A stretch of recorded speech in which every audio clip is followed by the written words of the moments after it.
Introducción. No solo en el mundo del comercio, sino también en el mundo de las ideas, nuestra época ha organizado una venta de liquidación regular. Todo se puede obtener a precios absurdamente bajos, que muy pronto surgirá la pregunta de si a alguien le importa hacer una oferta. Todo camarero con un giro especulativo que marca cuidadosamente el progreso significativo de la filosofía moderna, todo conferenciante en filosofía, todo tutor, estudiante, todo pegador y abandonador de la filosofía, ninguno de ellos se contenta con dudar de todo, sino que sigue adelante.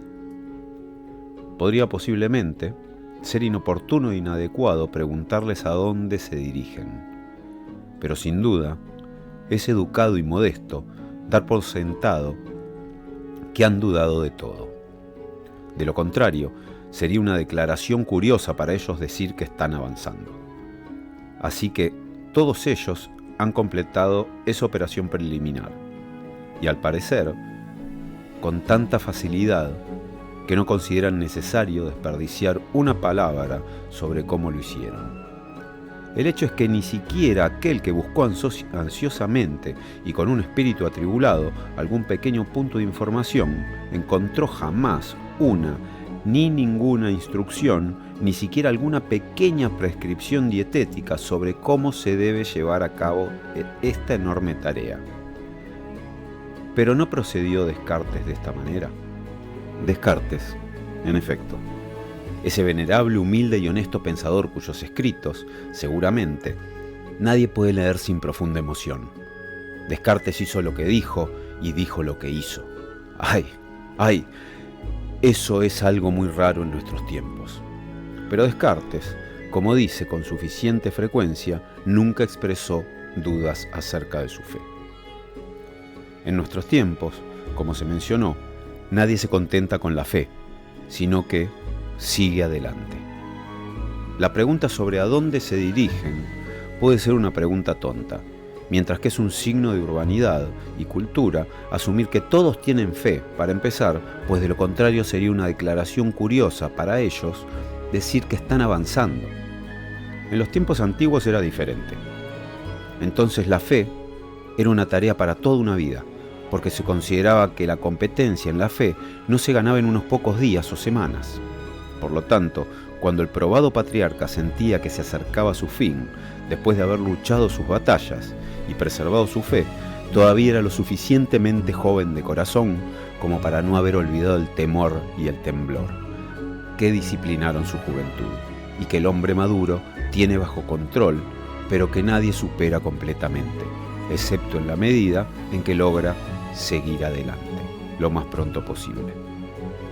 La meta que aquellos venerables hombres alcanzaron al final, en ese punto, comienza cada uno en nuestros tiempos para seguir adelante. Preparación. Vivía un hombre que, cuando era niño, había escuchado la hermosa historia bíblica de cómo Dios tentó a Abraham y cómo él superó la prueba, cómo mantuvo su fe y, contra sus expectativas, recibió a su hijo de vuelta. A medida que este hombre crecía, leí esta misma historia con una admiración cada vez mayor, pues ahora la vida había separado lo que había sido unido en la reverente simplicidad del niño. Y cuanto más envejecía, más frecuentes sus pensamientos volvían a esa historia. Su entusiasmo se hacía cada vez más fuerte, y sin embargo, la historia se volvía cada vez menos clara para él. Finalmente, olvidó todo lo demás pensando en ella, y su alma contenía solo un deseo: ver a Abraham, y solo una añoranza: haber sido testigo de ese evento. Su deseo no era ver las hermosas tierras de Oriente, ni el esplendor de la tierra prometida, ni la reverente pareja cuya vejez el Señor había bendecido con hijos, ni la venerable figura del anciano patriarca, ni la vigorosa juventud de Isaac dada por Dios. Le habría sido lo mismo si el evento hubiera ocurrido en un yermo estéril. Pero su deseo era haber estado con Abraham en el viaje de 3 días, cuando cabalgó con la tristeza delante de él y con Isaac a su lado. Su deseo era haber estado presente en el momento en que Abraham levantó sus ojos y vio el monte Moriah a lo lejos. Haber estado presente en el momento en que dejó atrás a sus asnos y subió solo con Isaac al monte, porque la mente de este hombre no estaba ocupada con las delicadas fantasías de la imaginación, sino más bien con su pensamiento estremecedor. El hombre del que hablamos no era un pensador, no sentía ningún deseo de ir más allá de su fe. Le parecía el destino lo más glorioso ser recordado como el padre de la fe. Y una suerte más envidiable, poseer esa fe, aunque nadie lo supiera. El hombre del que hablamos no era un exégeta, erudito, ni siquiera entendía hebreo. ¿Quién sabe si el conocimiento del hebreo podría haberle ayudado a entender fácilmente tanto la historia como a Abraham?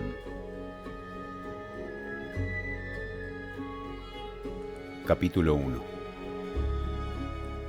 Y Dios tentó a Abraham y le dijo: toma a Isaac, tu único hijo, a quien amas, y ve a la tierra de Moria, y sacrifícalo allí, en un monte que yo te mostraré.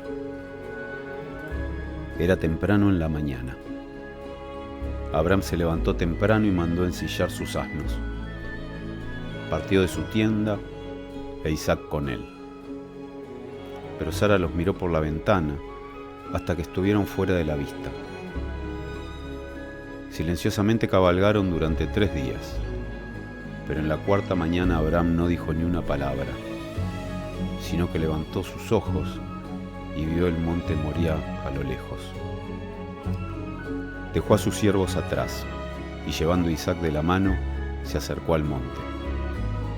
Pero Abraham se dijo a sí mismo: seguramente ocultaré a Isaac a donde va. Se detuvo, puso su mano sobre la cabeza de Isaac para bendecirlo, e Isaac se inclinó para recibir su bendición. Y el aspecto de Abraham era paternal, su mirada era suave, su habla admonitora. Pero Isaac no lo entendió. Su alma no se elevó hacia él. Abrazó las rodillas de Abraham, le suplicó a sus pies, rogó por su joven vida, por sus hermosas esperanzas.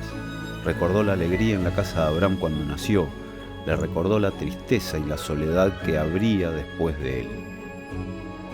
Entonces Abraham levantó al joven y lo llevó de la mano, y sus palabras estaban llenas de consuelo y amonestación. Pero Isaac no lo entendió. Ascendió al monte Moriah, pero Isaac no lo entendió. Entonces Abraham apartó su rostro por un momento, pero cuando Isaac miró de nuevo, el rostro de su padre había cambiado. Su mirada era salvaje, su aspecto terrible. Agarró a Isaac y lo arrojó al suelo y dijo: muchacho tonto, ¿crees que yo soy tu padre? Soy un idólatra. ¿Crees que es el mandato de Dios? No, sino mi placer. Entonces Isaac tembló y gritó en su miedo: Dios en el cielo, ten piedad de mí. Dios de Abraham, ten misericordia de mí.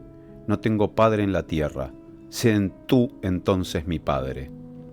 Pero Abraham dijo suavemente para sí mismo: Padre en el cielo, te doy gracias.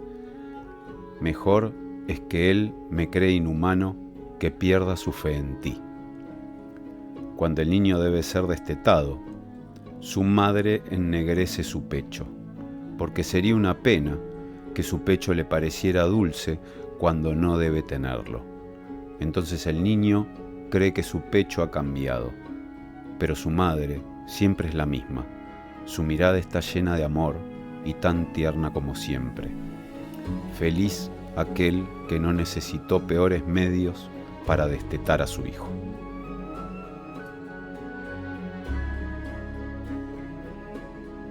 Capítulo 2. Era temprano en la mañana. Abraham se levantó temprano y abrazó a Sara, la novia de su vejez. Y Sara besó a Isaac, quien había quitado la vergüenza de ella. Isaac, su orgullo, su esperanza para todas las generaciones venideras. Entonces los dos cabalgaron en silencio a lo largo de su camino, hasta que en el 4.º día, cuando levantó sus ojos y vio en el monte Moría a lo lejos, pero luego sus ojos buscaron nuevamente el suelo. Sin una palabra puso en orden las ramas y ató a Isaac, y sin una palabra desenvainó su cuchillo. Entonces vio el carnero que Dios había elegido y lo sacrificó, y se dirigió de nuevo a casa. Desde ese día Abraham envejeció. No podía olvidar que Dios le había pedido esto. Isaac prosperó como antes, pero el ojo de Abraham se oscureció. No vio más la felicidad. Cuando el niño ha crecido y debe ser destetado, su madre ocultará su pecho de manera virginal. Entonces el niño ya no tiene madre. Feliz el niño que no perdió a su madre en ningún otro sentido. Capítulo 3. Era temprano en la mañana. Abraham se levantó temprano. Besó a Sara, la joven madre, y Sara besó a Isaac, su alegría, su deleite para todos los tiempos. Y Abraham siguió su camino, perdido en pensamientos. Estaba pensando en Agar y su hijo, a quienes había expulsado al desierto. Subió al monte Moría y sacó el cuchillo. Era una tarde tranquila cuando Abraham salió solo y cabalgó hasta el monte Moría. Allí se postró en el suelo y oró a Dios para que le perdonara su pecado al haber estado a punto de sacrificar a su hijo Isaac, y en que el padre había olvidado su deber hacia su hijo. Y sin embargo, con más frecuencia seguía su camino solitario, pero no encontraba descanso. No podía comprender que fuera un pecado que hubiera querido sacrificar a Dios, su posesión más preciada, aquel por quien más gustosamente habría muerto muchas veces. Pero, si era un pecado, si no había amado a Isaac así, entonces no podía comprender la posibilidad de que pudiera ser perdonado. ¡Qué pecado más terrible! Cuando el niño debe ser destetado, la madre no está sin tristeza de que ella y su hijo deban separarse cada vez más, de que el niño que primero había yacido bajo su corazón y luego al menos descansado en su pecho, ya no estará tan cerca de ella. Así que se entristecen juntos por ese breve tiempo. Feliz aquel que mantuvo a su hijo tan cerca de él y no necesitó entristecerse más. Un panegírico a Abraham. Si la conciencia de lo eterno no estuviera implantada en el hombre, si la base de todo lo que existe no fuera más que un elemento fermentado confusamente que, convulsionado por pasiones oscuras, produjera todo, tanto lo grande como lo insignificante, si bajo todo yaciera un vacío sin fondo que nunca se llenara, ¿qué otra cosa sería la vida sino desesperación? Si así fuera, y si no existieran vínculos sagrados entre hombre y hombre, si una generación surgiera tras otra, como en el bosque las hojas de una estación suceden a las de otra, o como las canciones de los pájaros que se toman una tras otra, generaciones del hombre pasaran por el mundo como un barco pasando por el mar, y el viento sobre el desierto, una cosa inútil y vana, si el olvido eterno estuviera siempre vigilando vorazmente su presa, y no existiera poder alguno lo suficientemente fuerte para arrebatarla de sus garras, qué vacía sería entonces la vida y qué lúgubre. Y por eso no es así, sino que, así como Dios creó al hombre y a la mujer, también llamó a la existencia al héroe y al poeta o al orador. Este último no puede realizar las hazañas del héroe, solo puede admirarlo y amarlo y alegrarse en él. Y sin embargo, también él es feliz y no menos, pues el héroe es, por así decirlo, su mejor yo con el que se ha enamorado. y se alegra de no ser él mismo el héroe, para que su amor pueda expresarse en admiración. El poeta es el genio de la memoria y no hace nada más que recordar lo que se ha hecho. No puede hacer nada más que admirar lo que se ha hecho. No añade nada propio, pero es celoso de lo que se le ha confiado. Obedece la elección de su propio corazón, pero una vez que ha encontrado lo que ha estado buscando, visita la puerta de cada hombre con su canción y con su discurso, para que todos admiren al héroe como él lo hace, y estén orgullosos del héroe como él lo está. Este es su logro, su humilde trabajo. Este es su fiel servicio en la casa del héroe. Si así, fiel a su amor, lucha día y noche contra el engaño del olvido que desea traer al héroe lejos de él, entonces ha cumplido su tarea. Entonces es reunido con su héroe que lo ama con igual felicidad, pues el poeta es, por así decirlo, el mejor yo del héroe, insustancial, por supuesto, como un mero recuerdo, pero también transfigurado como lo está un recuerdo.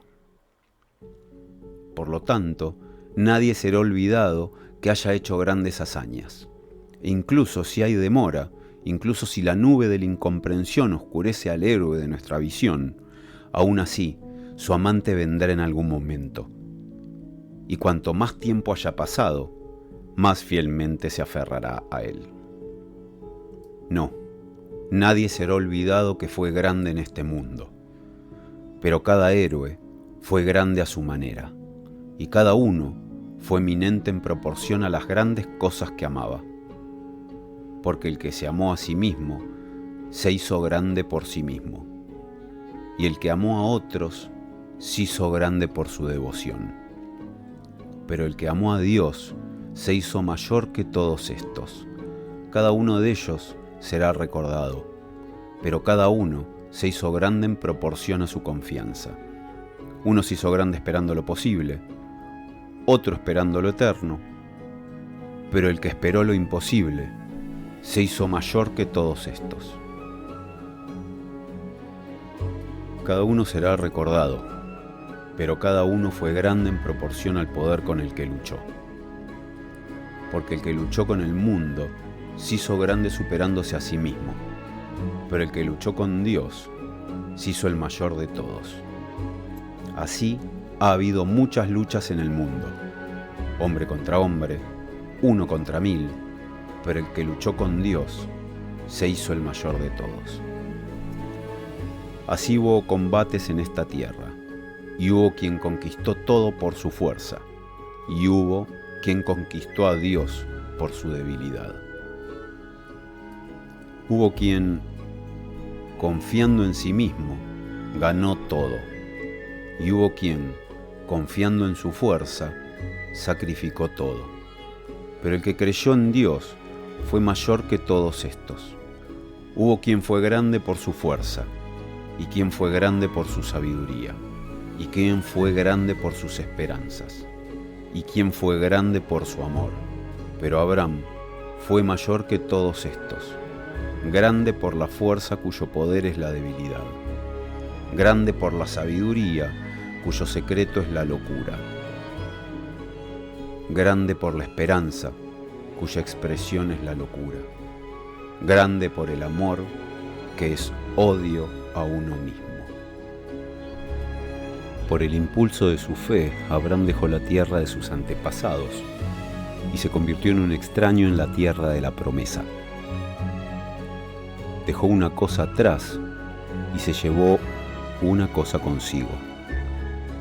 Dejó atrás su sabiduría mundana y se llevó consigo la fe, porque de otra manera no habría dejado la tierra de sus padres, sino que habría pensado que era una demanda irrazonable.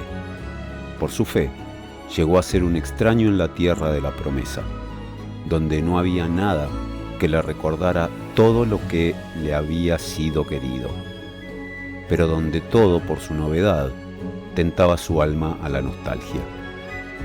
Y sin embargo, Era el elegido de Dios, en quien el Señor se complacía. De hecho, si hubiera sido uno rechazado, uno expulsado de la misericordia de Dios, entonces podría haberlo comprendido. Pero ahora parecía una burla de él y de su fe. Ha habido otros que vivieron en el exilio de la patria que amaban. No se les olvida, ni se olvida la canción de lamento en la que buscaron y encontraron con tristeza lo que habían perdido. De Abraham no existe ninguna canción de lamento. Es humano quejarse, es humano llorar con los que lloran, pero es más grande creer y más bienaventurado considerar a quien tiene fe.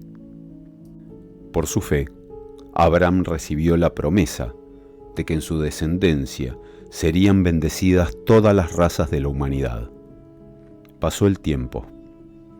Aún había posibilidad de ello, y Abraham tenía fe.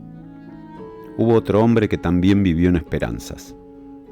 Pasó el tiempo. Se acercaba el anochecer de su vida. Tampoco era él tan mezquino como para haber olvidado sus esperanzas. Tampoco será olvidado por nosotros.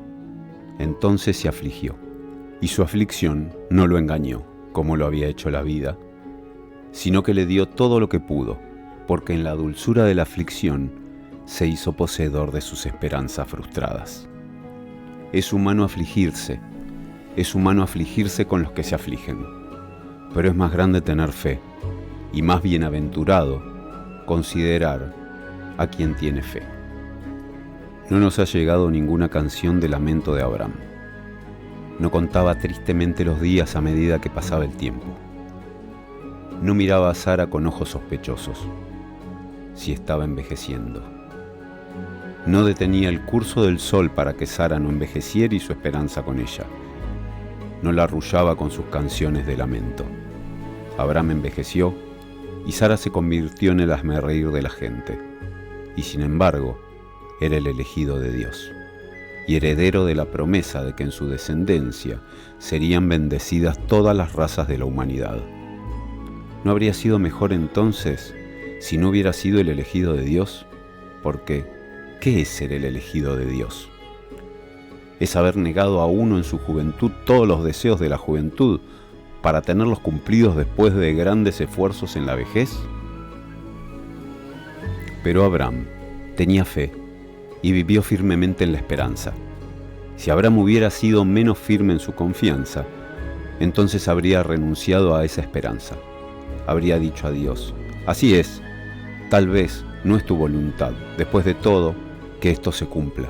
Renunciaré a mi esperanza. Era mi única esperanza, era mi dicha. Soy sincero, no oculto ningún rencor secreto porque me la hayas negado. No habría sido olvidado. Su ejemplo habría salvado a muchos, pero no se habría convertido en el padre de la fe. Porque es grande renunciar a la propia esperanza, pero más grande aún es permanecer firme en ella después de haber renunciado. Porque es grande aferrarse a la esperanza eterna, pero más grande aún es permanecer firme en las esperanzas mundanas después de haber renunciado a ellas. Entonces llegó la plenitud del tiempo.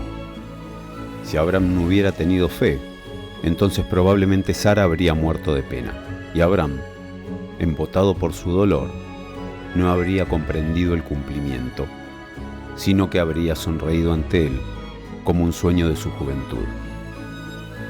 Pero Abraham tenía fe, y por eso permaneció joven, porque el que siempre espera lo mejor, la vida lo engañará y envejecerá, y el que siempre está preparado para lo peor, pronto envejecerá, pero el que tiene fe conservará la juventud eterna.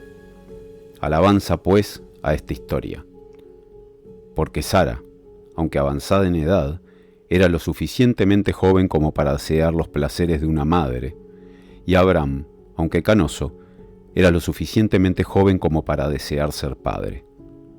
En un sentido superficial, puede considerarse milagroso que lo que desearon se cumpliera.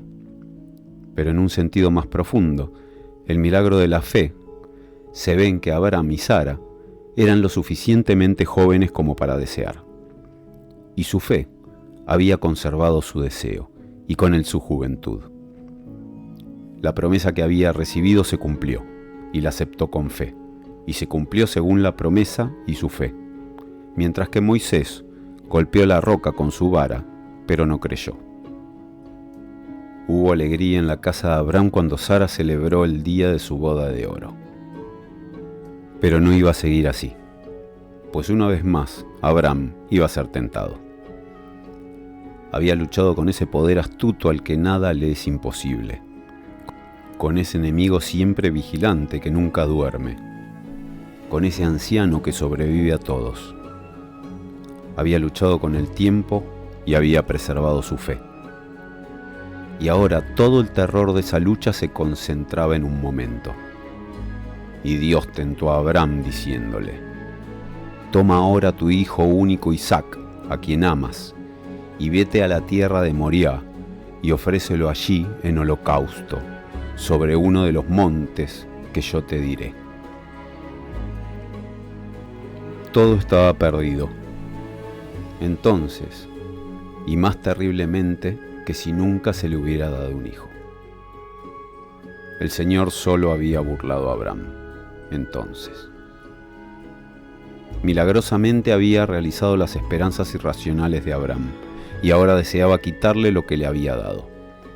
Una esperanza tonta había sido, pero Abraham no se había reído cuando se le había hecho la promesa. Ahora todo estaba perdido. La esperanza confiada de 70 años, la breve alegría en el cumplimiento de sus esperanzas. ¿Quién, entonces, es el que arrebata el bastón del anciano? ¿Quién es el que exige que él mismo lo rompa en dos? ¿Quién es el que deja desconsolada la cana de la vejez? ¿Quién es el que exige que él mismo lo haga? ¿No hay piedad para el venerable anciano y ninguna para el inocente niño? Y sin embargo, Abraham era el elegido de Dios. Y sin embargo, fue el Señor quien lo tentó. Y ahora todo iba a perderse. El glorioso recuerdo de él por toda una raza. La promesa de la descendencia de Abraham. Todo eso no era más que un capricho. Una fantasía pasajera del Señor, que Abraham ahora iba a destruir para siempre. Ese glorioso tesoro, tan antiguo como la fe en el corazón de Abraham, y muchos años más viejo que Isaac. El fruto de la vida de Abraham, santificado por las oraciones, madurado en luchas, la bendición en los labios de Abraham. Este fruto ahora iba a ser arrancado antes del tiempo señalado, y a quedar sin significado. Porque, ¿qué significado tendría si Isaac fuera a ser sacrificado? Esa triste y sin embargo bendita hora en la que Abraham iba a despedirse de todo lo que le era querido, la hora en la que una vez más levantaría su venerable cabeza, cuando su rostro brillaría como el semblante del Señor, la hora en la que recogería toda su alma para una bendición lo suficientemente fuerte como para hacer que Isaac fuera bendecido todos los días de su vida. Esa hora no iba a llegar. Iba a despedirse de Isaac, sin duda, pero de tal manera que él mismo quedara atrás. La muerte iba a separarlos, pero de tal manera que Isaac iba a morir. El anciano no iba a poner felizmente su mano sobre la cabeza de Isaac cuando llegara la hora de la muerte, sino, cansado de la vida, iba a poner manos violentas sobre Isaac, y fue Dios quien lo tentó. Ay del mensajero que hubiera venido ante Abraham con tal mandato. ¿Quién se hubiera atrevido a ser el mensajero de tan terribles noticias? Pero fue Dios quien tentó a Abraham. Pero Abraham tenía fe, y tenía fe para esta vida. De hecho, si su fe hubiera sido solo sobre la vida venidera, entonces podría haber arrojado todo más fácilmente, para apresurarse a salir de este mundo que no era suyo. Pero Abraham tenía fe y no dudaba, sino que confiaba en que lo improbable sucedería. Si Abraham hubiera dudado, entonces habría emprendido algo más, algo grande y noble. ¿Por qué? ¿Qué podría haber emprendido Abraham sino que fuera grande y noble?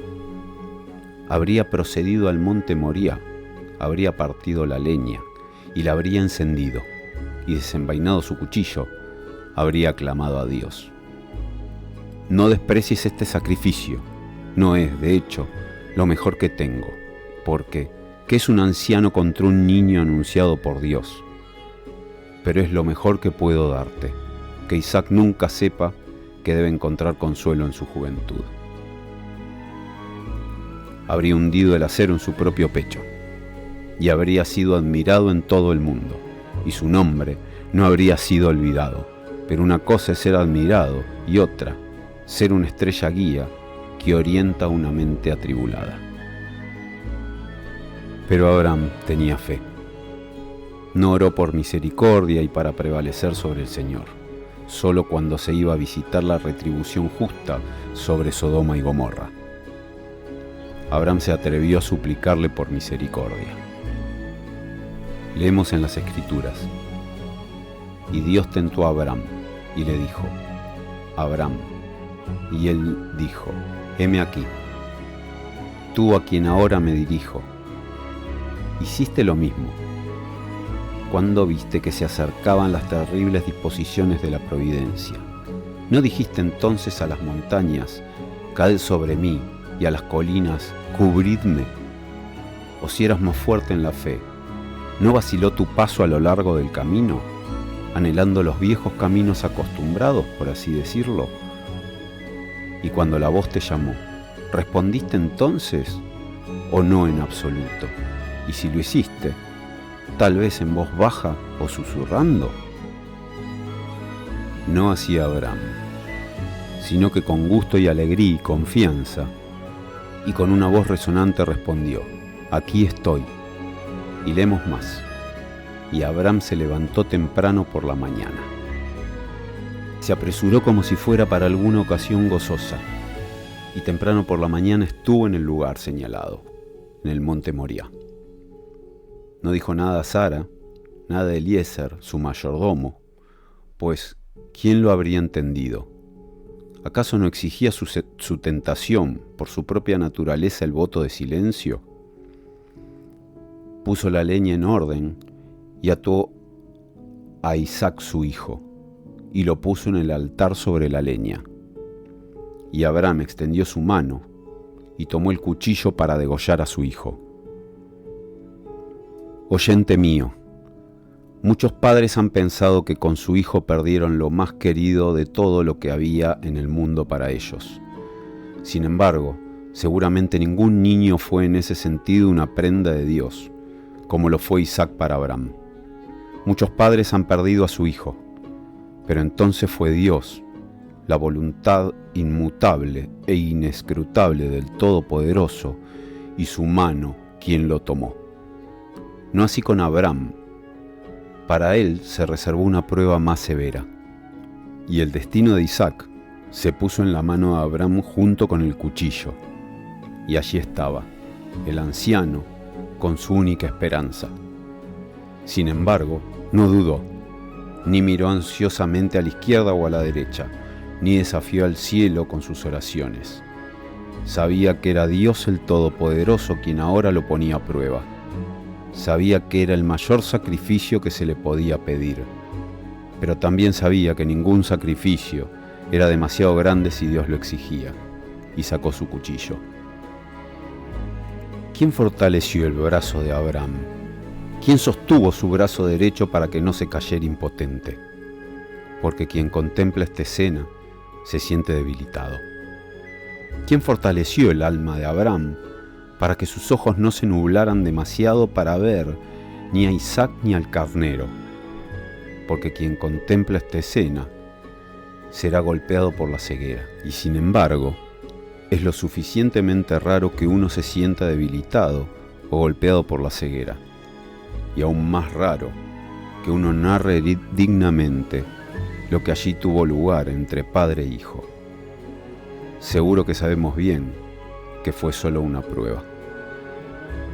Si Abraham hubiera dudado al estar en el monte Moriah, si hubiera mirado a su alrededor con perplejidad, si hubiera descubierto accidentalmente el carnero antes de desenvainar su cuchillo, si Dios le hubiera permitido sacrificarlo en lugar de a Isaac, entonces habría vuelto a casa y todo habría sido como antes. Habría tenido a Sara y habría conservado a Isaac. Y sin embargo, qué diferente habría sido todo. Porque entonces, su regreso habría sido una huida, su salvación un accidente, su recompensa deshonra, su futuro, tal vez, perdición. Entonces no habría testificado ni de su fe ni de la misericordia de Dios, sino que habría testificado solo del terror de ir al monte Moriah. Entonces Abraham no habría sido olvidado, ni tampoco el monte Moriah. Se mencionaría, entonces, no como se menciona el monte Ararat en el que aterrizó el arca, sino como una señal de terror, porque allí Abraham dudó. Venerable patriarca Abraham, cuando regresaste a casa desde el monte Moriah, no necesitabas elogios para consolarte por lo que habías perdido, porque, de hecho, ganaste todo y aún conservaste a Isaac, como todos sabemos. Y el Señor no lo tomó más de tu lado, sino que te sentaste alegremente a la mesa con Él en tu tienda, como en la vida venidera lo harás, por todos los tiempos. Venerable patriarca Abraham, miles de años han pasado desde aquellos tiempos, pero aún no necesitas un amante tardío para arrebatar tu memoria del poder del olvido, porque cada idioma te recuerda, y sin embargo, recompensas a tu amante más gloriosamente que a nadie, haciéndolo bendito en tu seno y cautivando corazón y ojos por la maravilla de tu hazaña. Venerable patriarca Abraham, segundo padre de la raza, tú que primero percibiste y atestiguaste esa pasión ilimitada que tiene solo desprecio por la terrible lucha con los elementos furiosos y la fuerza de la creación bruta para luchar con Dios, tú que primero sentiste esa más sublime de todas las pasiones, tú que encontraste la santa, pura y humilde expresión para la divina locura que fue un asombro para los paganos. Perdona a quien quisiera hablar en tu alabanza, en caso de que no lo hiciera debidamente. Habló humildemente, como si se tratara del deseo de su corazón. Habló brevemente, como es apropiado. Pero nunca olvidará que necesitaste 100 años para obtener un hijo en tu vejez, contra todas las expectativas, que tuviste que desenvainar el cuchillo antes de que se te permitiera conservar a Isaac. Nunca olvidará que en 130 años nunca llegaste más allá de la fe. Expectoración preliminar. Un viejo dicho, derivado del mundo de la experiencia, dice que el que no trabaja no debe comer. Pero, por extraño que parezca, esto no se cumple en el mundo donde se piensa que es aplicable, porque en el mundo de la materia prevalece la ley de la imperfección, y vemos una y otra vez que también el que no trabaja tiene pan para comer. De hecho, que el que duerme tiene mayor abundancia de él que el que trabaja. En el mundo de la materia, todo pertenece a quien quiera que lo posea. Está sujeto a la ley de la indiferencia. Y quien quiera que posee el anillo, también tiene al espíritu del anillo a su disposición. Sea ahora Nureddin o Aladín, y quien quiera que controle los tesoros de este mundo, los controla, independientemente de cómo haya logrado hacerlo. Es diferente en el mundo del espíritu. Allí prevalece un orden eterno y divino. Allí la lluvia no cae sobre justos e injustos por igual, ni el sol brilla sobre buenos y malos por igual.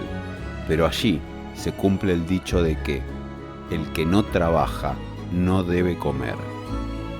Y solo el que ha sido atormentado encontrará descanso. Y solo el que desciende al inframundo rescatará a su amado. Y solo el que desenvaina su cuchillo recibirá a Isaac de nuevo. Allí, el que no trabaja no comerá, sino que será engañado, como los dioses engañaron a Orfeo con una figura inmaterial en lugar de su amada Eurídice. Lo engañaron porque estaba enfermo de amor y no era valiente. Lo engañaron porque era un tañedor de cítara más que un hombre. Allí no vale tener a Abraham por padre o tener 17 ancestros.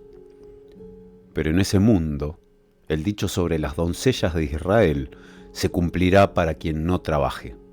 Dará a luz viento, pero el que trabaje dará a luz a su propio padre. Hay un tipo de aprendizaje que presuntuosamente introduciría en el mundo del espíritu la misma ley de la indiferencia bajo la cual el mundo de la materia gime. Se piensa que conocer a grandes hombres y grandes hazañas es suficiente y que no es necesario otro esfuerzo. Y por lo tanto, este aprendizaje no comerá, sino que perecerá de hambre mientras ve que todas las cosas se transforman en oro con su toque. Y en verdad, ¿qué sabe realmente este aprendizaje? Hubo muchos miles de contemporáneos e innumerables hombres en tiempos posteriores que sabían todo sobre los triunfos de Milcíades, pero solo hubo uno a quien hicieron perder el sueño. Han existido innumerables generaciones que conocían de memoria palabra por palabra la historia de Abraham, pero ¿a cuántos les ha quitado el sueño? Ahora, la historia de Abraham tiene la notable propiedad de ser siempre gloriosa, en cualquier sentido limitado que se entienda. Aún así, aquí también el punto es si uno tiene la intención de trabajar y esforzarse. Ahora, la gente no quiere trabajar y esforzarse, pero desea, sin embargo, entender la historia. Alaban a Abraham. ¿Pero cómo? Expresando el asunto en los términos más generales y diciendo: lo grande de él fue que amaba a Dios tan ardientemente que estaba dispuesto a sacrificarle su posesión más preciada. Eso es muy cierto. Pero la posesión más preciada es una expresión indefinida. A medida que los pensamientos y las palabras de uno avanzan, se asume de manera muy fácil la identidad de Isaac y la posesión más preciada. Y mientras tanto, quien está meditando puede fumar su pipa y su audiencia cómodamente estirar las piernas. Si el joven rico que Cristo encontró en su camino hubiera vendido todas sus posesiones y dado todo a los pobres, lo alabaríamos como alabamos todo lo que es grande. Sí, no lo entenderíamos sin trabajo. Y sin embargo, nunca se habría convertido en un Abraham, a pesar de haber sacrificado las posesiones más preciadas que tenía. Lo que la gente generalmente olvida en la historia de Abraham es su miedo y ansiedad, porque en cuanto al dinero, uno no es éticamente responsable por él, mientras que por un hijo, un padre tiene la responsabilidad más alta y sagrada. Sin embargo, el miedo es algo terrible para los espíritus timoratos, por lo que lo omiten, y sin embargo, desean hablar de Abraham. Así que siguen hablando, y en el curso de su discurso, los dos términos, Isaac y la cosa más preciosa, se usan alternativamente y todo está en el mejor orden. Pero ahora supongamos que entre la audiencia habría un hombre que sufría de insomnio. Y entonces, la más terrible y profunda, la más trágica y al mismo tiempo la más cómica incomprensión está dentro del rango de posibilidad. Es decir, supongamos que este hombre vuelve a casa y desea hacer como hizo Abraham, porque su hijo es su posesión más preciosa. Si cierto predicador se enterara de esto, tal vez iría a él, reuniría toda su dignidad espiritual y exclamaría: «Abominable criatura, escoria de la humanidad, ¿qué diablo te poseyó para desear asesinar a tu hijo?» Y este predicador, que no había sentido ningún calor particular, ni había sudado mientras hablaba sobre Abraham, este predicador se asombraría a sí mismo de la seria ira con la que descargó sus truenos contra ese pobre desgraciado. De hecho, se alegraría de sí mismo, porque nunca había hablado con tal poder y unción. Y habría dicho a su esposa: «Soy un orador, lo único que me ha faltado hasta ahora fue la ocasión». El domingo pasado, cuando hablé sobre Abraham, no me sentí emocionado en absoluto. Ahora, si este mismo orador tuviera un poco de sentido común, creo que lo perdería si el pecador le respondiera de manera tranquila y digna. Pero si fue sobre este mismo asunto que predicó el domingo pasado, pero ¿cómo podría el predicador haber tenido tales pensamientos? Aún así, tal fue el caso, y el error del predicador fue simplemente no saber de qué estaba hablando. Ojalá algún poeta pudiera ver claro preferir tal situación a las tonterías de las que están hechas las novelas y comedias. Pues lo cómico y lo trágico aquí corren paralelos hasta el infinito. El sermón probablemente fue lo suficientemente ridículo en sí mismo, pero se volvió infinitamente ridículo a través de la consecuencia muy natural que tuvo. O supongamos, ahora que el pecador fue convertido por esta conferencia sin atreverse a levantar ninguna objeción, y este celoso divino ahora se fue a casa exultante, feliz en la conciencia de ser efectivo, no solo en el púlpito, sino principalmente y con un poder irresistible como guía espiritual, inspirando a su congregación el domingo, mientras que el lunes se colocaría como un querubín con espada flamígera ante el hombre, que, con sus acciones, trató de desmentir el viejo dicho de que el curso del mundo no sigue la palabra del sacerdote. Si, por otro lado, el pecador no estuviera convencido de su error, su posición se volvería trágica. Probablemente sería ejecutado o enviado al manicomio. En cualquier caso, se convertiría en un sufridor en este mundo. Pero en otro sentido, creo que Abraham lo hizo feliz, porque quien trabaja no perecerá. Ahora, ¿cómo explicaremos la contradicción contenida en ese sermón? Se debe a que Abraham tiene la reputación de ser un gran hombre, de modo que todo lo que haga es grande, pero si otro intentara hacer lo mismo, ¿sería un pecado atroz? Si este es el caso, prefiero no participar en tales alabanzas irreflexivas. Si la fe no puede hacer que sea algo sagrado desear sacrificar a su propio hijo, entonces que se le aplique el mismo juicio a Abraham que a cualquier otro hombre. Y si tal vez carecemos del valor para llevar nuestros pensamientos a la conclusión lógica y decir que Abraham fue un asesino, entonces sería mejor adquirir ese valor en lugar de perder el tiempo en elogios inmerecidos.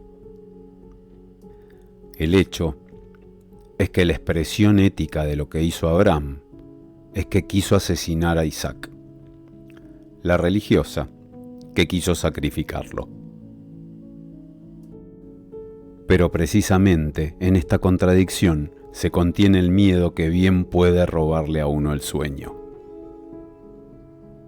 Y sin embargo, Abraham no sería Abraham sin este miedo,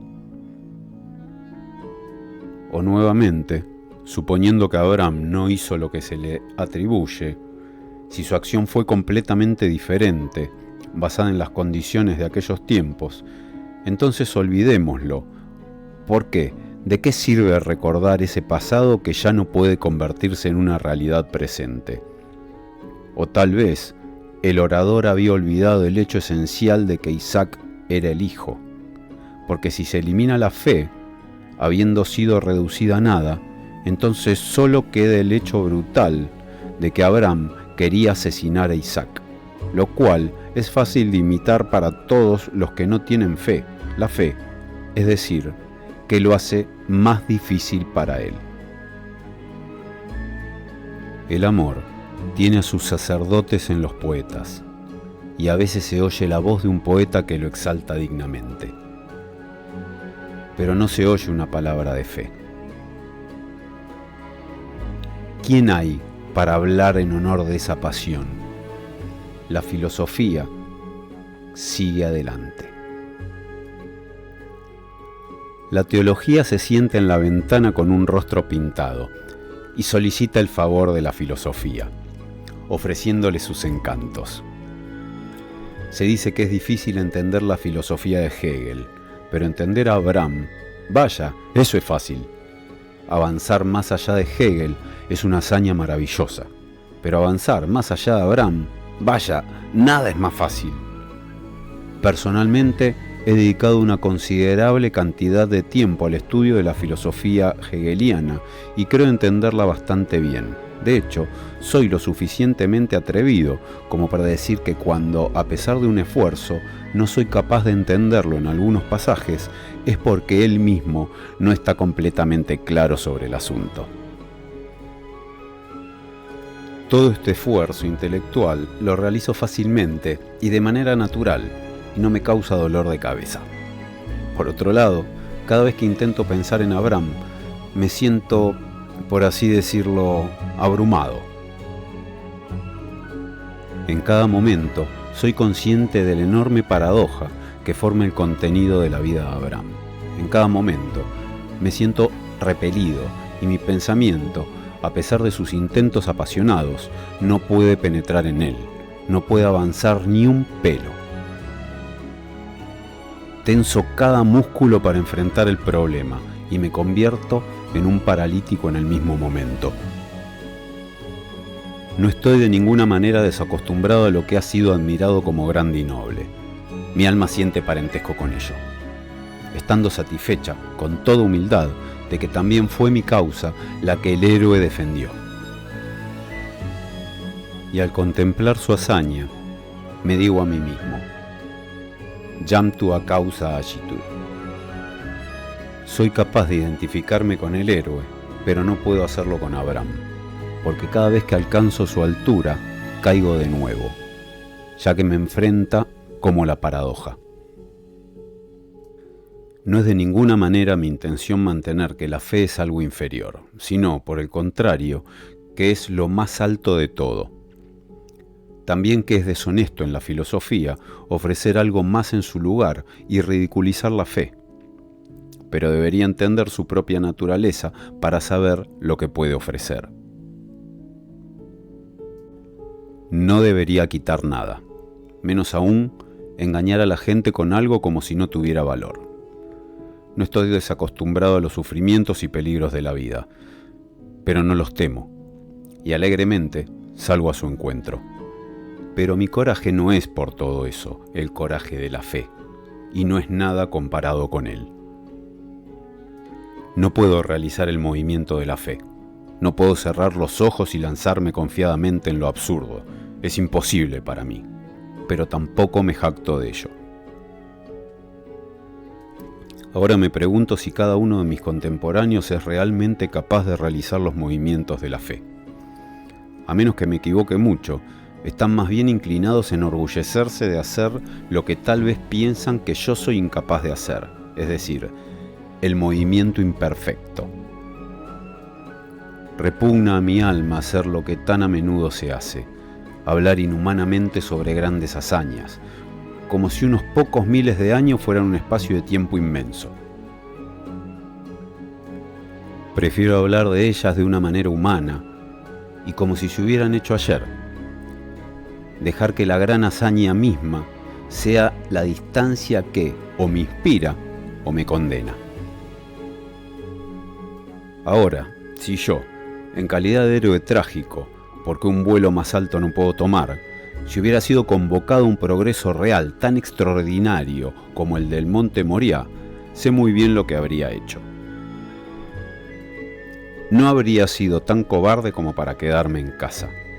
Tampoco me habría entretenido en el camino, ni habría olvidado mi cuchillo, solo para alargar un poco el final. Pero estoy bastante seguro de que habría estado puntualmente en el lugar, con todo en orden. De hecho, probablemente habría llegado antes de la hora señalada, para tener el asunto pronto resuelto. Pero también sé lo que habría hecho además. En el momento que montara mi caballo, me habría dicho a mí mismo: ahora todo está perdido. Dios exige a Isaac. Lo sacrificaré. Y con él, toda mi alegría. Pero a pesar de todo, Dios es amor y lo seguirá siendo para mí. Porque en este mundo, Dios y yo no podemos hablar juntos. No tenemos un lenguaje en común.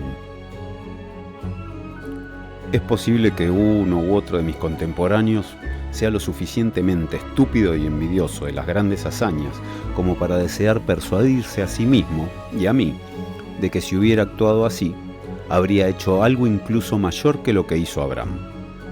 Porque mi sublime resignación fue, él cree, mucho más ideal y poética que la acción literal de Abraham. Y sin embargo, esto no es en absoluto cierto, porque mi sublime resignación fue solo un sustituto de la fe.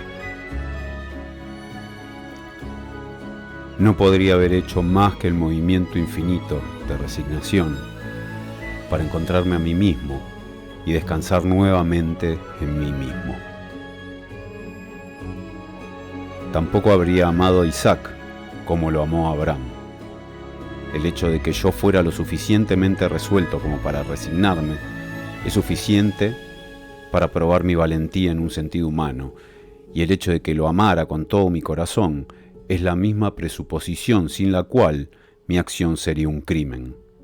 Pero aún así, no amé como lo hizo Abraham, porque de lo contrario, habría dudado incluso en el último minuto, sin, por cierto, llegar tarde al Monte Moriah. Además, habría arruinado todo el asunto con mi comportamiento, porque si me hubieran devuelto a Isaac, me habría sentido avergonzado. Lo que fue fácil para Abraham habría sido difícil para mí, quiero decir, regocijarme nuevamente en Isaac, porque quien con toda la energía de su alma, proprio motu et propis auspicis, ha hecho el movimiento infinito de resignación, y no puede hacer más. Retendrá la posesión de Isaac solo en su tristeza. Pero ¿qué hizo Abraham? No llegó ni demasiado temprano ni demasiado tarde. Montó su asno y cabalgó lentamente en su camino. Y todo el tiempo tuvo fe, creyendo que Dios no le exigiría a Isaac, aunque estaba listo todo el tiempo para sacrificarlo, si se le exigía. Creyó esto por la fuerza de lo absurdo, porque ya no había lugar para cálculos humanos. Y la absurdidad consistía en que Dios, quien aún le hizo esta demanda, revocara su demanda en el mismo momento siguiente. Abraham ascendió la montaña, y mientras el cuchillo ya brillaba en su mano, creyó que Dios no le exigiría a Isaac. Por supuesto, se sorprendió del resultado, pero por un doble movimiento regresó a su primer estado de ánimo, y por lo tanto recibió a Isaac de vuelta con más alegría que la primera vez. En esta altura, entonces, está Abraham. La última etapa que pierde de vista es la de la resignación infinita. Realmente procede más allá, llega a la fe. Pues todas estas caricaturas de la fe, la miserable pereza tibia que piensa, oh, no hay prisa, no es necesario preocuparse antes de que llegue el momento, y la miserable esperanza que dice, no se puede saber qué sucederá, podría ser que... Todas estas caricaturas pertenecen a la visión sórdida de la vida y ya han caído bajo el infinito desprecio de la resignación infinita. Abraham, no puedo entenderte, y en cierto sentido no puedo aprender nada de ti sin quedar asombrado. Aquellos que se adulan a sí mismos, creyendo que al considerar meramente el resultado de la historia de Abraham, necesariamente llegarán a la fe, solo se engañan a sí mismos y desean engañar a Dios con el primer movimiento de la fe, lo que equivaldría a derivar sabiduría mundana de la paradoja. Pero quién sabe, uno u otro de ellos puede tener éxito en esto, pues nuestros tiempos no se satisfacen con la fe, ni siquiera con el milagro de convertir el agua en vino. Ellos siguen adelante, convirtiendo el vino en agua. ¿No es preferible permanecer satisfecho con la fe? ¿Y no es indignante que todos deseen seguir adelante? Si la gente en nuestros tiempos se niega a estar satisfecha con el amor, ¿cómo se proclama desde varios lados? ¿Dónde terminaremos finalmente? ¿En la astucia mundana? ¿En el cálculo mezquino? ¿En la insignificancia y la vileza? ¿En todo aquello que pone en duda el origen divino del hombre? ¿No sería mejor mantenerse firme en la fe? Y mejor que el que esté firme tenga cuidado de no caer, porque el movimiento de la fe debe hacerse siempre en virtud de lo absurdo, pero ten en cuenta, de tal manera que no se pierdan las cosas de este mundo, sino que se recuperen completamente y en su totalidad. En lo que a mí respecta, soy capaz de describir excelentemente los movimientos de la fe, pero no puedo hacerlo yo mismo. Cuando una persona desea aprender a nadar, se suspende en un cinturón de natación y luego realiza los movimientos. Pero eso no significa que pueda nadar. De la misma manera, también puedo hacer los movimientos de la fe, pero cuando me lanzan al agua, nado, por supuesto, pues no soy un vadeador en las aguas superficiales, pero realizo un conjunto diferente de movimientos, a saber, los de la infinitud, mientras que la fe hace lo opuesto, es decir, realiza los movimientos para recuperar lo finito después de haber hecho los de la resignación infinita. Bendito sea quien puede hacer estos movimientos, pues realiza una hazaña maravillosa, y nunca me cansaré de admirarlo, ya sea Abraham mismo o el esclavo en la casa de Abraham, ya sea un profesor de filosofía o una pobre sirvienta. Todo es igual para mí, pues solo tengo en cuenta los movimientos. Pero estos movimientos los observo de cerca, y no seré engañado, ni por mí mismo, ni por nadie más. Los caballeros de la resignación infinita se reconocen fácilmente, pues su andar es danzante y audaz. Pero aquellos que poseen la joya de la fe frecuentemente engañan a uno, porque su porte es curiosamente parecido al de una clase de personas profundamente despreciadas, tanto por la resignación infinita como por la fe, los filisteos. Permítanme admitir francamente que no he encontrado en mi experiencia ningún espécimen seguro de este tipo. Pero no me niego a admitir que, hasta donde sé, cualquier otra persona puede ser tal espécimen. Al mismo tiempo diré que he buscado en vano durante años.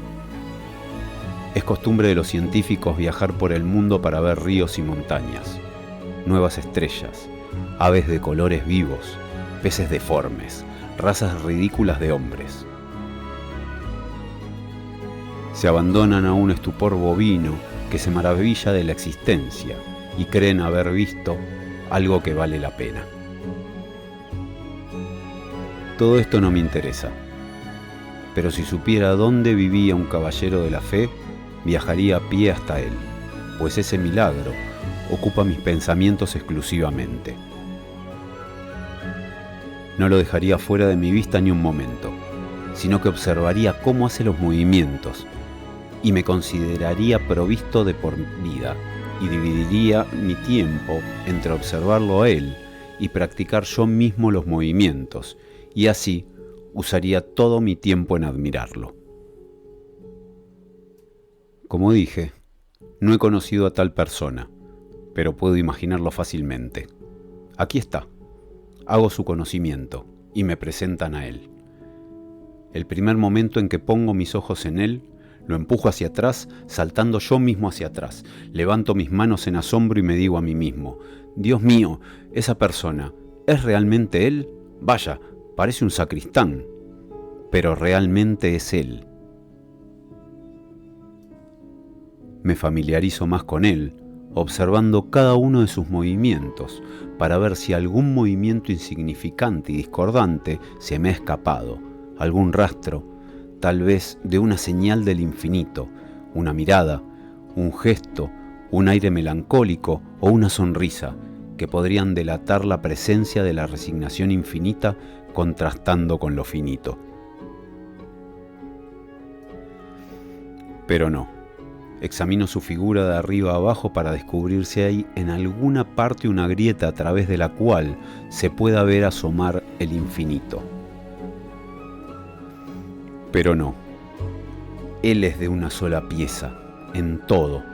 ¿Y qué hay de su postura? Vigorosa, totalmente la de la finitud. Ningún ciudadano, vestido con sus mejores galas, preparado para pasar la tarde del domingo en el parque, pisa el suelo con más firmeza. Pertenece completamente a este mundo, ningún filisteo más que él. No hay rastro del porte algo exclusivo y altivo que distinga al caballero de la resignación infinita. Disfruta de todas las cosas, se interesa en todo y persevera en lo que hace con el entusiasmo característico de las personas completamente entregadas a las cosas mundanas. Atiende sus asuntos, y cuando uno lo ve, podría pensar que es un empleado que ha perdido su alma haciendo contabilidad doble. Es tan exacto. Se toma un día libre los domingos, va a la iglesia, pero ningún indicio de nada sobrenatural ni ningún otro signo de lo inconmensurable lo delata. Y si uno no lo conociera, sería imposible distinguirlo en la congregación, pues su canto enérgico y viril solo prueba que tiene un buen par de pulmones. Por la tarde, sale a caminar al bosque, disfruta de todo lo que ve, de las multitudes de hombres y mujeres, los nuevos omnibuses, el estrecho. Si uno se encuentra con él en el paseo, podría pensar que es un tendero que está pasando un buen rato.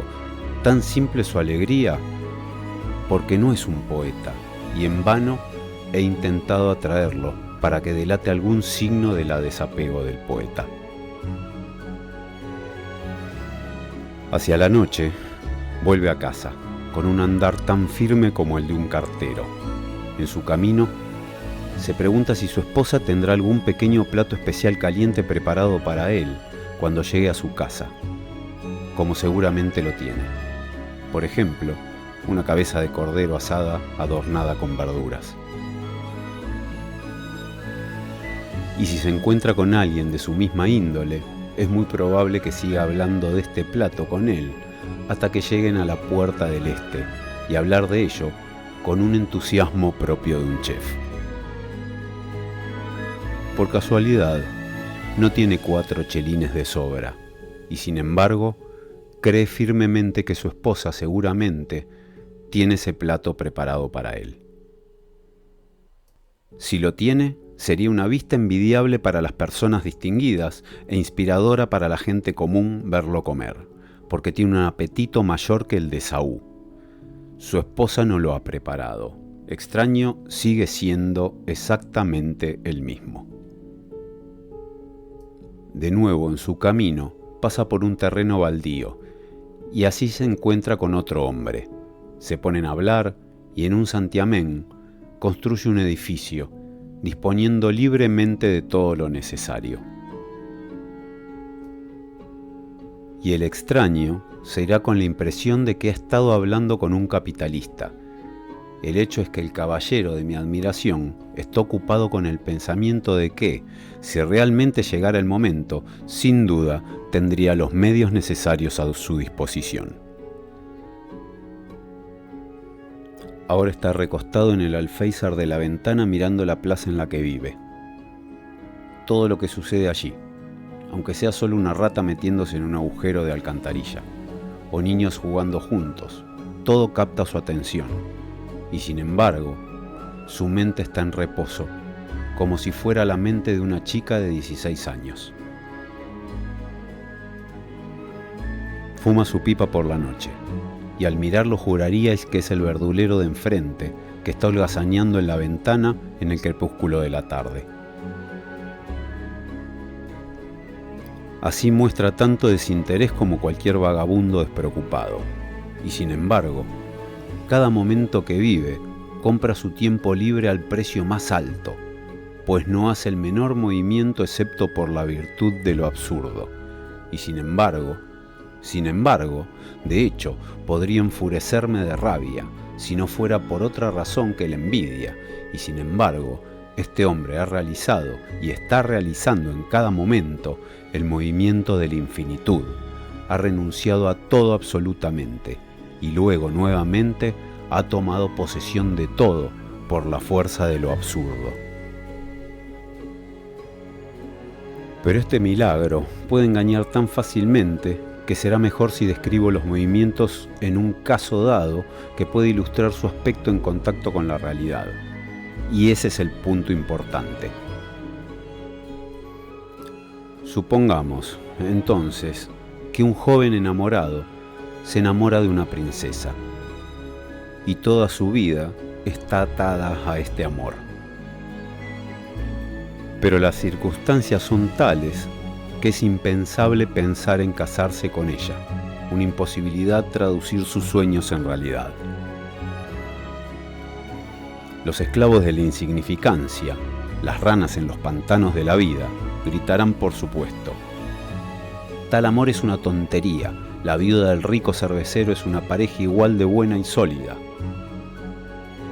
Que solo Croen, el caballero de la resignación infinita, no sigue su consejo. No renuncia a su amor, no por todas las riquezas del mundo. No es un tonto. Primero se asegura de que este amor realmente es el contenido de su vida, pues su alma es demasiado sana y demasiado orgullosa para desperdiciarse en una mera intoxicación. No es un cobarde. No tiene miedo de dejar que su amor se insinúe en sus pensamientos más secretos y más remotos, de dejar que se enrosque en innumerables espirales alrededor de cada fibra de su conciencia. Si se decepciona en su amor, nunca podrá liberarse nuevamente.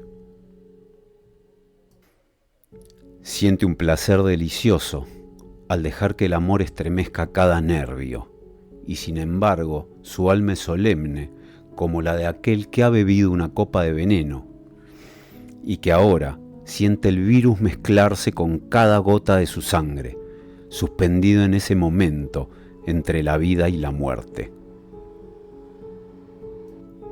Habiendo así bebido el amor y estando completamente absorbido en él, no le hace falta valor para intentar y atreverse a todo. Examina toda la situación. Convoca sus rápidos pensamientos que, como palomas domesticadas, obedecen cada una de sus señales. Da la señal, y ellos se lanzan en todas direcciones. Pero cuando regresan, cada uno llevando un mensaje de tristeza, y le explican que es imposible, entonces se queda en silencio. Los despide, se queda solo y entonces hace el movimiento. Ahora bien, si lo que digo aquí ha de tener algún significado, es de suma importancia que el movimiento se haga de manera normal. Se supone que el caballero de la resignación tiene suficiente energía para concentrar todo el contenido de su vida y la realización de las condiciones existentes en un solo deseo. Pero si uno carece de esta concentración, esta devoción a un solo pensamiento, si su alma desde el principio está dispersa en una serie de objetos, nunca podrá hacer el movimiento. Será tan mundano en la conducción de su vida como el financiero que invierte su capital en una serie de valores para ganar en uno si pierde en el otro. Es decir, no es un caballero. Además, se supone que el caballero tiene suficiente energía para concentrar todo su pensamiento en un solo acto de conciencia. Si carece de esta concentración, solo hará mandados en la vida y nunca podrá asumir la actitud de resignación infinita, porque en el mismo minuto en que se acerque a ella, de repente descubrirá que olvidó algo, por lo que debe quedarse atrás. Al minuto siguiente, piensa que será alcanzable de nuevo, y así es, pero tales inhibiciones nunca le permitirán hacer el movimiento, sino que tenderán a hundirlo cada vez más en el lodo. Nuestro caballero, entonces, realiza el movimiento. ¿Qué movimiento? ¿Tiene la intención de olvidar todo el asunto, lo que también presupondría mucha concentración? No, porque el caballero no se contradice a sí mismo, y es una contradicción olvidar el contenido principal de la propia vida, y aún así seguir siendo la misma persona. Y no tiene deseo de convertirse en otra persona. Tampoco considera que tal deseo sea una muestra de grandeza. Solo las naturalezas más bajas se olvidan de sí mismas y se convierten en algo diferente. Así, la mariposa ha olvidado que una vez fue una oruga. ¿Quién sabe si puede olvidar por completo que fue una vez una mariposa y convertirse en un pez? Las naturalezas más profundas nunca se olvidan de sí mismas y nunca cambian sus cualidades esenciales. Así que el caballero recuerda todo, pero precisamente este recuerdo es doloroso. Sin embargo, en su resignación infinita, se ha reconciliado con la existencia. Su amor por la princesa se ha convertido para él en la expresión de un amor eterno, ha asumido un carácter religioso, se ha transfigurado en un amor por el ser eterno que, sin duda, le negó el cumplimiento de su amor, pero lo reconcilió de nuevo al presentarle la conciencia permanente de que su amor se conserva en una forma eterna de la cual ninguna realidad puede despojarlo. Ahora, ya no le interesa lo que la princesa pueda hacer, y precisamente esto demuestra que ha hecho el movimiento de la resignación infinita correctamente. De hecho, este es un buen criterio para detectar si el movimiento de una persona es sincero o simplemente una simulación. Tomemos a una persona que cree que también ha renunciado, pero he aquí, pasó el tiempo, la princesa hizo algo por su parte, por ejemplo, se casó con un príncipe, y entonces su alma perdió la elasticidad de la resignación. Esto debería demostrarle que no hizo el movimiento correctamente, porque quien ha renunciado absolutamente se basta a sí mismo. El caballero no cancela su renuncia, sino que preserva su amor tan fresco y joven como en el primer momento. Nunca lo deja ir simplemente porque su renuncia es absoluta. Lo que haga la princesa no puede perturbarlo, porque solo las naturalezas más bajas tienen la ley para sus acciones en otra persona, es decir, tienen las premisas de sus acciones fuera de sí mismas. La resignación infinita es la última etapa que precede a la fe. De modo que todo aquel que no ha hecho el movimiento de la resignación infinita no puede tener fe, porque solo a través de la renuncia absoluta me hago consciente de mi valor eterno, y solo entonces puede surgir el problema de volver a agarrar este mundo por virtud de la fe. Ahora supongamos al caballero de la fe en el mismo caso. Él hace precisamente como el otro caballero. Renuncia absolutamente al amor, que es el contenido de su vida. Se reconcilia con el dolor. Pero entonces sucede lo milagroso. Hace un movimiento más, extraño más allá de toda comparación, diciendo: y aún así, creo que me casaré con ella.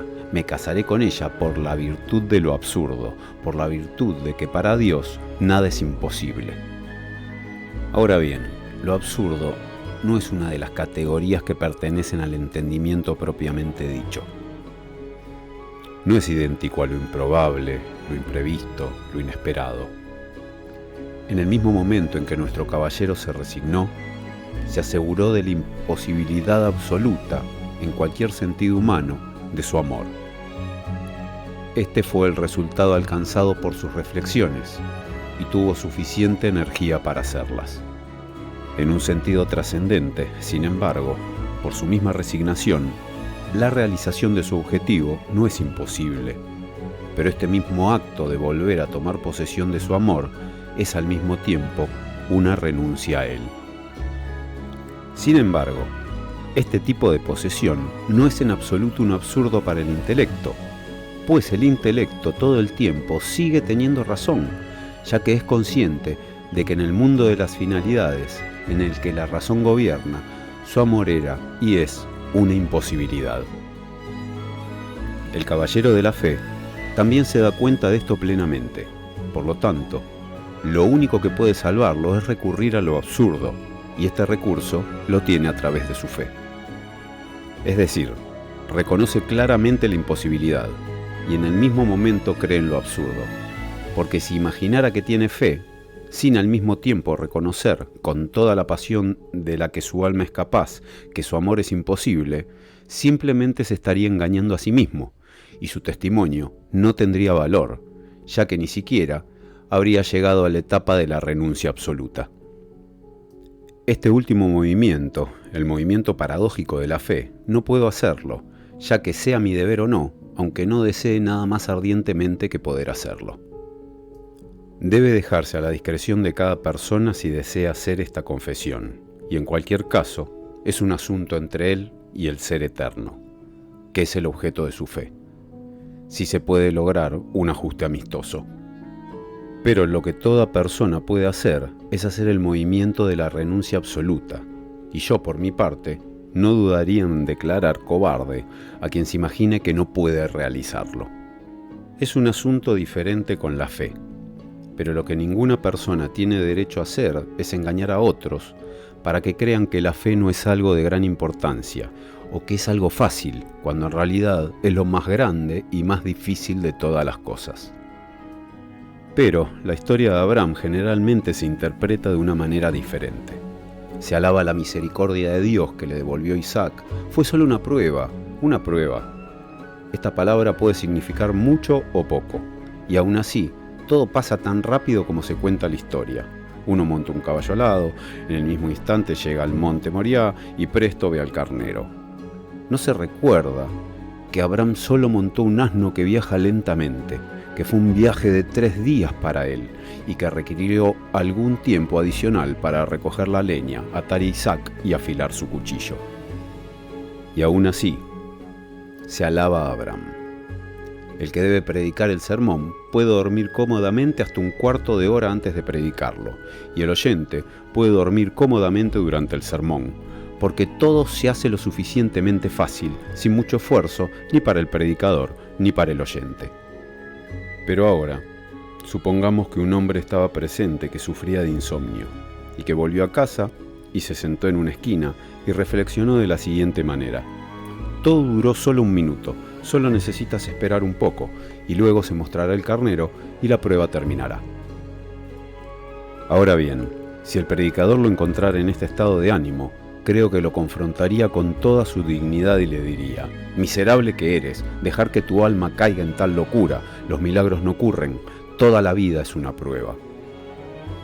y a medida que avanzara se volvería más y más apasionado, y se sentiría cada vez más satisfecho de sí mismo, y mientras no había notado ninguna congestión en su cabeza mientras predicaba sobre Abraham, ahora siente que las venas de su frente se hinchan.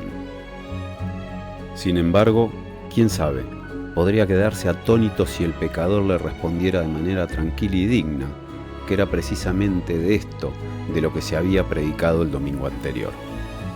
Entonces, dejemos de lado toda la historia de Abraham, o aprendamos a asombrarnos de la enorme paradoja que constituye su significado para nosotros, para que podamos aprender a entender que nuestra época, como todas las épocas, puede regocijarse si tiene fe. Si la historia de Abraham no es una mera nada, una ilusión, o si se usa solo para mostrar y como un pasatiempo, el error no puede de ninguna manera estar en el deseo del pecador de hacer lo mismo, pero es necesario descubrir cuán grande fue la hazaña que Abraham realizó para que el hombre pueda juzgar por sí mismo si tiene el valor y la misión de hacer lo mismo. La contradicción cómica en el proceder del predicador fue su reducción de la historia de Abraham a la insignificancia, mientras reprendía al otro hombre por hacer exactamente lo mismo.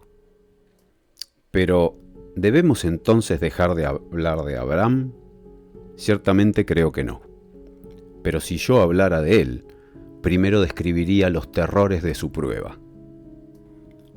Para ese fin, cual sanguijuela, chuparía todo el sufrimiento y la angustia de un padre, para poder describir lo que Abraham sufrió mientras conservaba su fe. Recordaría al oyente que el viaje duró 3 días y una buena parte del cuarto. De hecho, estos 3 días y medio deberían volverse infinitamente más largos que los pocos miles de años que me separan de Abraham. Le recordaría, como creo correcto, que a cada persona aún se le permite dar la vuelta antes de probar su fuerza en esta formidable tarea. De hecho, que puede regresar en cualquier momento en arrepentimiento. Siempre que esto se haga, no temo nada. Tampoco temo despertar un gran deseo entre las personas de intentar emular a Abraham. Pero sacar una edición barata de Abraham y sin embargo prohibir a todos hacer lo que él hizo, eso lo llamo ridículo.